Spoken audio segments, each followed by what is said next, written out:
rapport à convocation yi di am ci ancien ministre. Bon, déjà, nous, on assume notre parcours politique.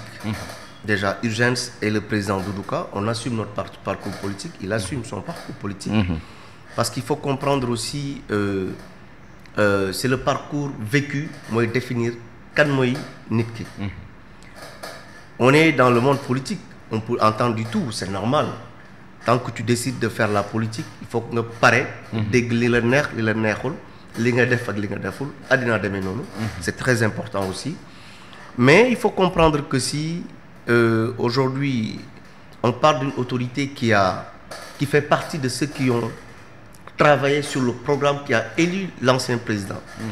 Mo yoonu yokkute bi nga xam ne moo yóbbu tey l'ancien président Macky Sall ci nguur gi. On parle d'une autorité qui nga xam ne il était au cœur du pôle des grands projets. C'est-à-dire tey Sénégal bi nga gis tey les grandes œuvres yi nga gis aujourd'hui. Mooy Sénégal 4e sous-sol bi quoi.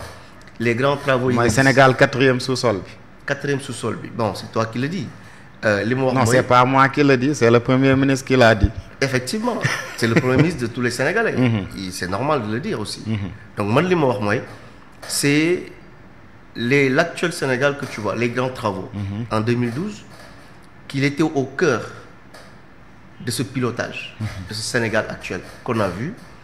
C'est une personne qui, aussi en 2013, mai 2013, a été nommé à la tête du Fonds de garantie des investissements prioritaires, FONGIP, qui a fait ses prouesses, il faut le dire et souligner, qui déjà ce fonds, c'est le premier fonds de garantie au Sénégal, de la conception à la mise en œuvre. C'est lui aussi en 2020, décembre 2020, qui était à la tête de AIBD SA. On connaît tous, c'était l'ancien ADS qui était là. Mais depuis sa nomination à la tête de cette compagnie, on a vu le secteur se métamorphoser. On a vu le leadership aéronautique au Sénégal. On a vu des projets oser sortir de terre.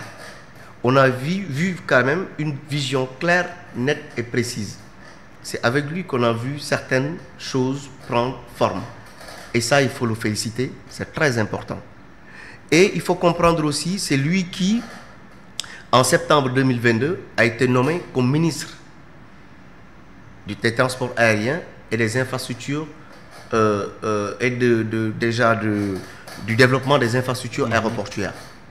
Et on sait nettement qu'il, dans ce sillage, Kokou continue à du tabac Sénégal, comme on l'a vu, du secteur. C'est cette même personne qui, en 2023, octobre, a été nommée au niveau du ministère de l'économie, du plan et de la coopération. Et tout ça pour dire quoi en réalité? C'est pour dire qu'aujourd'hui, on assume notre vécu politique et notre passé de manière professionnelle. C'est pour montrer que c'est une personne qui a gravi les échelons. C'est une personne qui fait partie des autorités sénégalaises qui ont apporté une nouvelle pierre à l'édifice, à la construction de ce pays.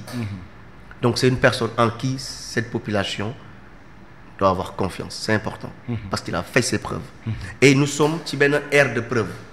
C'est bien de faire la politique. C'est comme on le voit, on voit tellement de nouveaux partis de gauche à droite.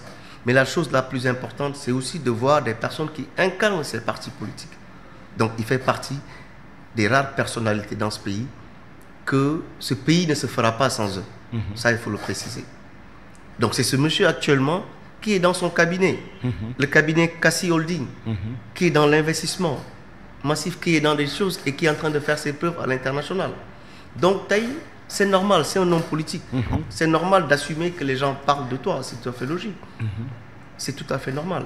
Mais la chose la plus importante et à retenir, c'est de comprendre qu'aujourd'hui, au-delà de toutes ces choses que vous entendez et tout, nous restons autour d'un idéal, c'est-à-dire la République, un État, un grand État, fondé sur la base républicaine.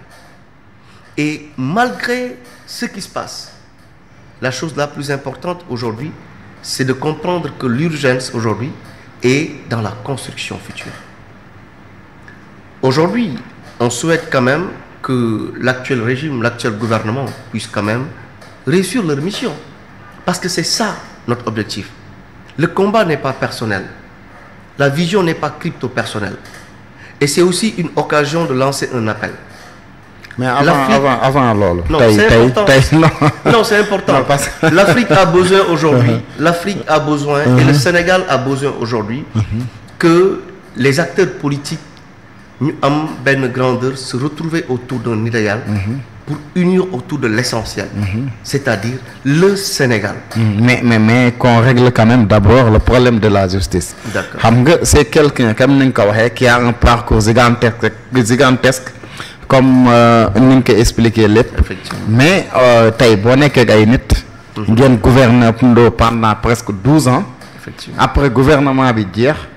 ñu ngi jàpp un peu partout ci ay ministres ak yooyu ay directeurs ay DG ay DAS di leen convoquer un peu si partout mais bëggoon nañ am la position quand même de cet leader là bu ngeen di wax au moins ñu am position am par rapport ak reddition des comptes bi ba xam ni ñuy convoquer haute cour de justice au moins moom mu wax ñu appréciation par rapport à ça donte moom laalee gu ci woowaguñ ko ak yooyu parce que bon entre guillemets certaines même disent que moom dafa jege pouvoir bi.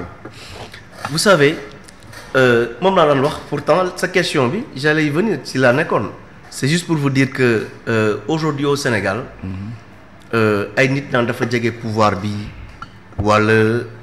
collabore avec l'actuel pouvoir, mais comme nous l'avons dit, quand tu décides de faire la politique, les paroles vont surgir de nulle part. Et la chose la plus importante, c'est de rester figé dans ce que tu es d'abord. L'aspect républicain, l'aspect grande nation, souverain, vous imaginez. Donc, aujourd'hui, Union des Républicains pour la refondation d'un État, nation et souverain, ça veut tout dire. Et il faut comprendre aussi que les liens entre... tout à l'heure, on m'a posé cette question, que les liens entre l'actuel Premier ministre Ousmane Sonko et le ministre Doudouka, bon, c'est des liens naturels. Il faut le comprendre. C'est des liens naturels. Comment ça, des liens naturels? Bon, c'est des cousins du village. C'est des liens naturels. Il faut savoir que la Casamance a ses réalités. C'est des liens naturels. Il faut le comprendre.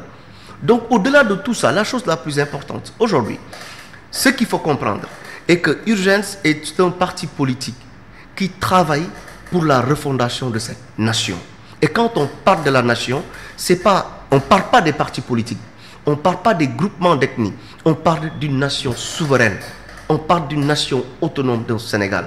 Et je pense qu'aujourd'hui, il y a tellement d'urgence dans ce pays, il y a tellement de choses à faire, d'où si ça nécessite que les grands hommes se réunissent autour d'un idéal pour sauver cette nation, les grands hommes le feront. On a toujours vu des vents, des temps, des tensions dans ce monde, mais à chaque fois, on voit des personnes responsables autour d'une table pour sortir des grandes décisions pour l'intérêt commun.